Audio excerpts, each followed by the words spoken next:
Okay, so I want you to visualize this with me. Now, there I was, standing up against the glass of the mission control room at SpaceX, getting ready for the launch of the CRS-7 commercial resupply mission to the International Space System. What we were doing is we were providing products for the astronauts. So there stood the Falcon 9 rocket in all its glory, mated with the Dragon capsule right atop of it, at Launch Complex 40, a place I was very familiar with. See, the way that launches work is it's a process of precise clockwork. Every single second is timed until the launch to do exactly one task. This was the moment, the perfect moment for SpaceX's 19th launch.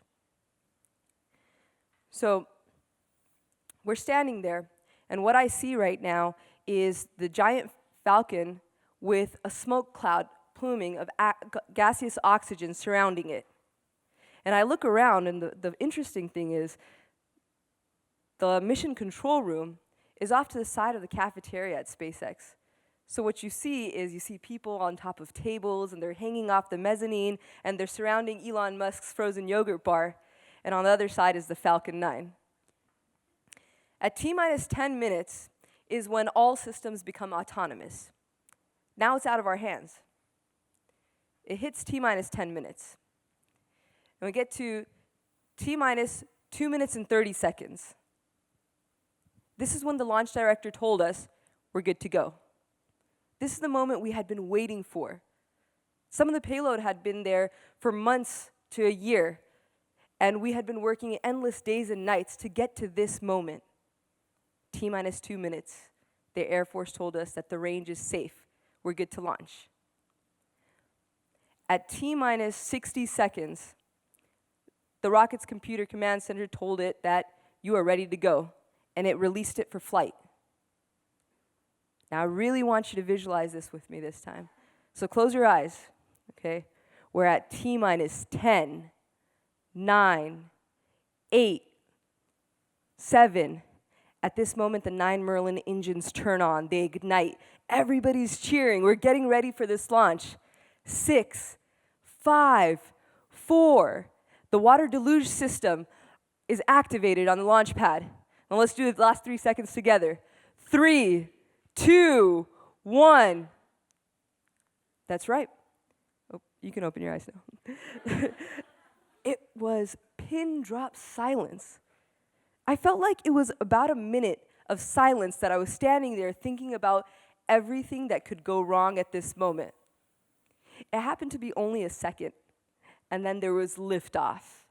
And there was roars and screams of all of my coworkers and everybody around me saying this launch went successful. We got off the launch pad, all right? The rocket's going up, and we see it hit Mach 1. That's when it breaks the sound barrier. We can't even hear the sonic boom because we're just roaring and screaming in excitement. You know, it gets to the stage where it hits max Q. That's when the rocket is at it's feeling the most aerodynamic pressure that it can, and we're almost about to take a sigh of relief because at this point, it's about to be main engine cutoff. That's when you shut off all the engines, and now the stage separate. So the stage 2 goes into space, and stage 1 hopefully goes back and lands on a barge. So we're standing there, we're waiting, and all of a sudden, it disintegrates. The rocket just disappears from the sky. At that moment, I turned around. I had never seen so many grown men drop to their knees and cry. This was our lifeline, the Falcon 9. I did what I traditionally do. I didn't talk to anybody. I walked out of SpaceX, I got in my car, and I drove to Manhattan Beach. I sat on the pier, and I said, what went wrong? I started working for NASA at a young age, at the age of 19. I was really rambunctious, I was super adamant, and I was this escapist looking to colonize other planets. I thought I was going to change this world by starting a new world. I got in, I started working for the Office of Safety and Mission Assurance. It did exactly what you think. We were supposed to make sure that missions were successful. My boss came to me in the first week, and he drops this report on my desk. And he says, it's a Columbia Accident Investigation Board report. He says, what went wrong? You see, and he said, don't tell me it's the foam. What had happened was I started working for NASA shortly after the Columbia shuttle exploded. And if you're not familiar with this, on February 1st, 2003, the Columbia shuttle was coming in for re-entry, and it blew up with 7 astronauts, killing all of them. What the cause of this failure was a breach in the thermal protection system. You see, at the time of launch, there's that big orange external tank.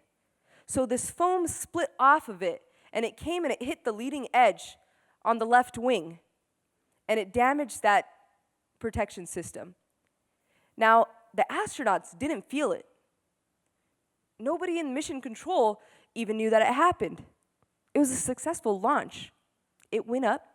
They did what they had to do, all the science experiments, had a great time, and as they were coming back down, because the system was breached, there was so much hot air pressure going in and feeding through the wings, and it was compromising the structural integrity of the steel. The aluminum was bending.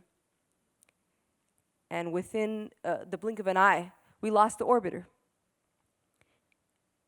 The way that the orbiter was designed, there was no way the astronauts could survive that. So what went wrong? Now, one of the things that I learned, like, being in the space program, is I really learned how to deal with failure. We lost a lot of stuff in the space, or trying to make it to space. So one of the first experiments that I did, the orbiting carbon laboratory, we sent it up, and it didn't release from the rocket. We lost that one. I sent up a DART satellite. It hit a MubbleCom satellite. We lost that. There was a time where NASA was landing this Genesis capsule. They thought it would be a bright idea to get a helicopter and hook its parachute and maybe bring it down into safety. The Genesis parachute didn't deploy, and it came and crash landed in the Utah desert. One of my favorite mishaps didn't even happen in space. It was this great NOAA satellite in Sunnyvale, California, tipped over, and we burned through $135 million just like that. Now, I have a smile on my face. It's a little creepy that I learned that loss never became easy. However, failure became comprehensible. And that's where I was driven by. I was driven by that opportunity. So when things go wrong in the space program, what happens is, we have these huge investigation reports. We go through this fault tree analysis and go by the chain of command to check every single component, every single thing that could go wrong or contribute to the mishap. And we track that down. We bring together all of these elements, all of these variables, we put it together in an algorithm, and we measure their risk. The whole idea is to say, what is the probability of something going wrong? And if it does go wrong, what is the severity? What are the consequences that we're going to deal with? So as we kept blowing up rockets and crash landing satellites and, losing power to the rovers, I decided that we had to keep tweaking these algorithms to calculate risk of any future mishaps. So in doing so, I realized, wait a second, I'm really good at this. Why don't I do this in my personal life, right? So I started developing this algorithms, and I used it to calculate the risk in every single relationship, in friendships, and everything else that I went through when it came to family affairs to determine, is this cost beneficial to me? So when I was in college, I was taking, actually for one of my masters, I was studying artificial intelligence. At that time, I said I was designing decision support systems, autonomous reasoning applications. The first one I did, I took it and I said, these are all of my favorite foods. I made the app teach me what to eat every single day. I gathered my favorite foods, turned them into axioms, put them together, and made this theorem that said, based on your vicinity, based on your inherently low income as a college student, and based on what your taste preference is and the window of time you have, you should eat this. I gained 15 pounds using that app. I'm gonna tell you, that was a fail. After that, I decided to develop this GPS. Now, this was back in the day. It's not like the high-tech GPSs you have now. And it was based on mood and weather.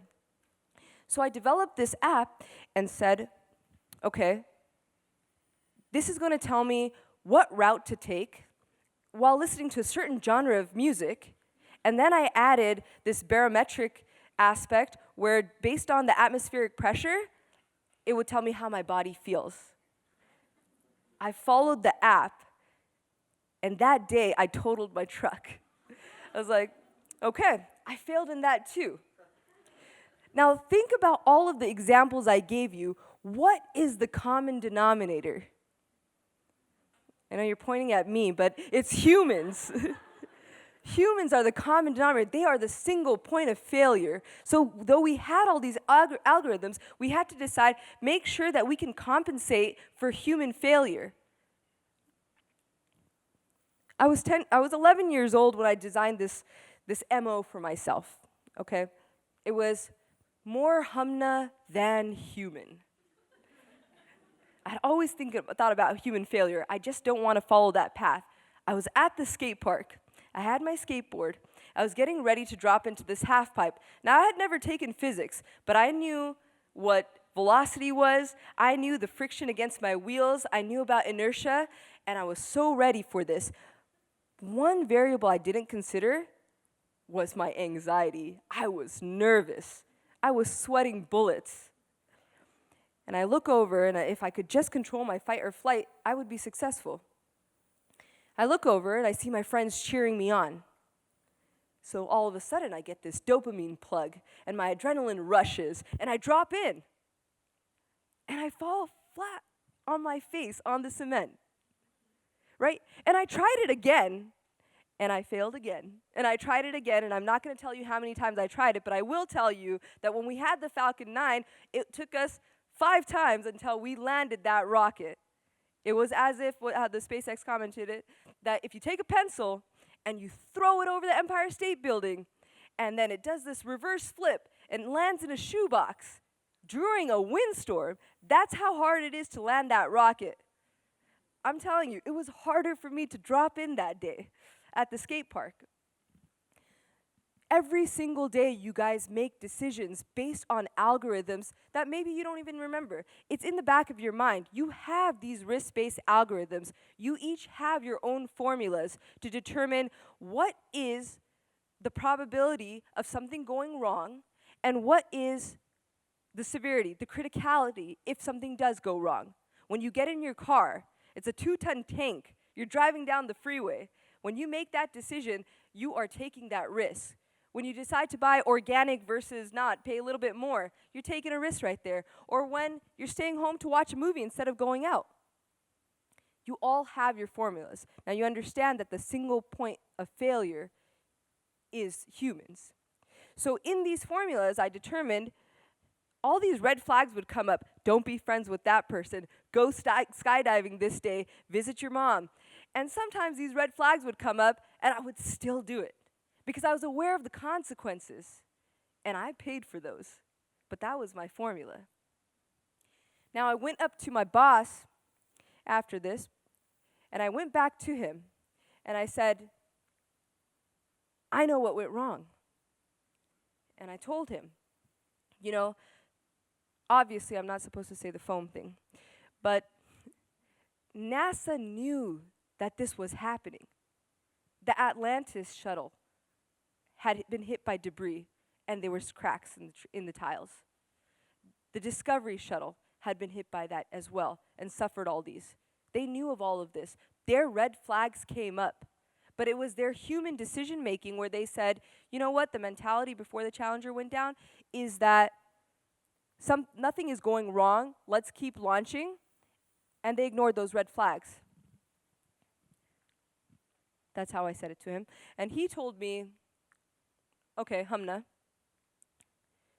now, right now, the Mars Exploration Rover Spirit is stuck in a sand ditch on Mars. Are you ready to go find out what went wrong? And that became the story of my life. That is all.